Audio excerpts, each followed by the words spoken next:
মসজিদ করার জন্য আমার হাত ধরে রেখেছে। হাত ধরে বলছিল, বাবা এই মসজিদটা তুমি একটু ওদেরকে বলি করে দাও। আমি বলছি ওনাকে, আমি বলছি যে আব্বা আমি চেষ্টা করতেছি, ইনশাআল্লাহ আমি দেখবো, আমার চেষ্টা কোনো ত্রুটি থাকবে না, আমি চেষ্টা করতেছি, ইনশাআল্লাহ করবো। এর ফাঁকে যখন কি বলে সোনাইমণি তখন আমাকে আমার খালাতো ভাই বললো যে সোনাইমণি মসজিদ করার পরে এখন তো কথা বলতেছো না, এই জিনিসগুলি নিয়ে তুই ওখানে একটা মসজিদ কর।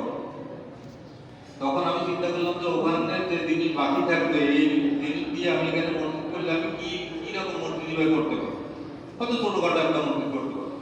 তখন আমি চুপচাপ বসে রইলাম।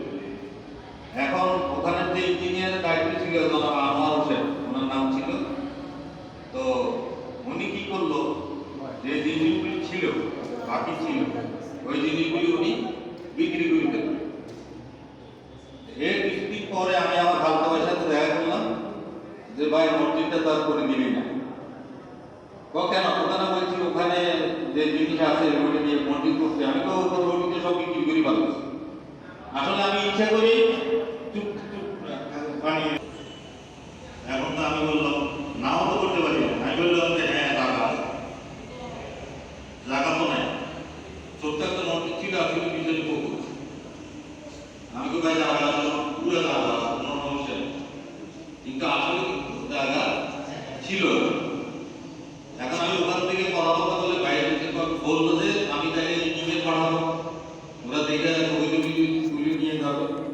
এখন তো আমার মাথা পুরো আউলে গেছে, কারণ আমি তো বলছি জায়গা আসলে তো জায়গা নাই। এরপর আমি বাইরে এসে মানে নাসিরকে ফোন দিলাম যে নাসির আমি তো বলে দেখছি যে জায়গা আছে, এখন আমি তো জায়গা নাই, এখন কি করা, জায়গাটা তো বড় করতে হবে। এরপর আসলাম